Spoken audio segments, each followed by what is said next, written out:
Hey there, welcome back to my YouTube channel. I really appreciate you being here. So in this particular video, I'm going to go into deep detail on my actual vision for the city. As of right now, the current city development plan is to get us from a population of 100,000 to 160,000. And the way to do that and the way to attract people here is to just keep developing and keep building more buildings and going further into debt. I disagree with all of that. I think that would be wildly imprudent.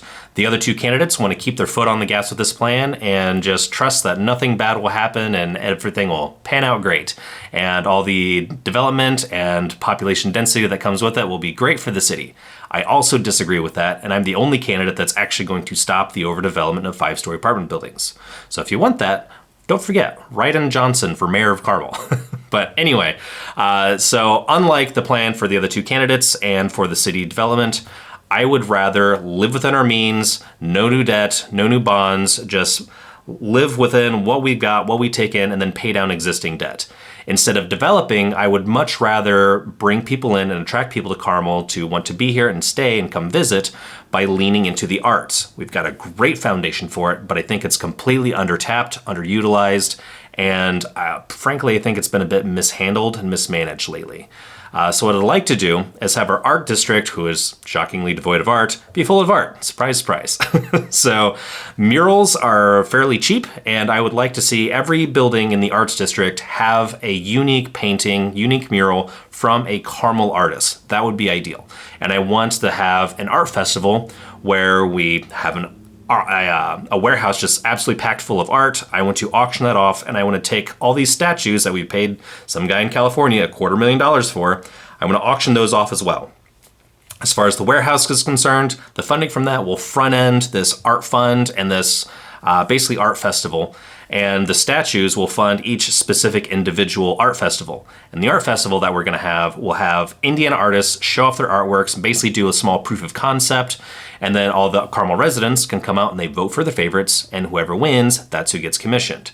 So essentially, the top 5 winners will present their bid and their artwork to the I guess it'd be an art commission or something to that effect. Of the 5 winners, the art commission will look at the bid, so the financial ask, on top of how many votes were received, and compare the two and then decide between those 5 who will be the actual winner and get commissioned to replace the existing artwork, which was a statue typically inside of a roundabout. So from there, the next art festival will present the top 5 winners, their proof of concept, and those pieces of work can be auctioned off. And then half the proceeds will go to the artist, the other half will go to the arts fund, and the artist has the option to make the entire amount just basically a donation to the art festival or the art commission, whatever you want to call it, art fund essentially. And yeah, so eventually over time, the art festival and the arts themselves will be completely, fully financially self-sustained, potentially even lucrative in the long run. So instead of having population density and building a whole bunch of buildings that we have to spend money, even more money for that we don't have, I would much rather not go further into debt and in fact, build something that will be completely community driven. It'll be done completely by local artists. And not only will it not drive us further into debt, but it will become more lucrative for us. Nashville, Indiana is a great example. It was originally started, or Brown County, Nashville, Indiana. It was started off as kind of an art colony, and a lot of the art there tends to focus on natural art. I would like Carmel to be a beacon for all Indiana art, no matter what it is. Modern art, realism, impressionism, whatever, what have you. And all of it will be determined completely by the local residents, and they are the ones who have the say. So over the years, anybody visiting Carmel or living in Carmel can always walk around and experience a slowly rotating section of art that's going on all around the city. And I think that would be a lot more appropriate. We've gone pretty far into debt, spending literally millions of dollars on specific art projects throughout the city.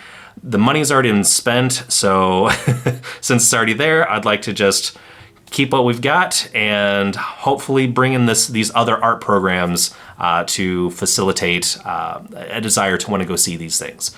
And lastly, I would like to take the Carmel High School and section the front end of it off, kind of like a checkerboard, and each incoming senior level art class will get to paint their section. And as the years go by, eventually the face of the school will be completely filled up with every art class. And hopefully that will help to have the arts flourish in our school and be an even bigger draw. So that's pretty much all I've got. If you have any other questions, or maybe you might have missed something, please leave a comment. And as always, stay classy. And I'll see you in the next one. Bye for now.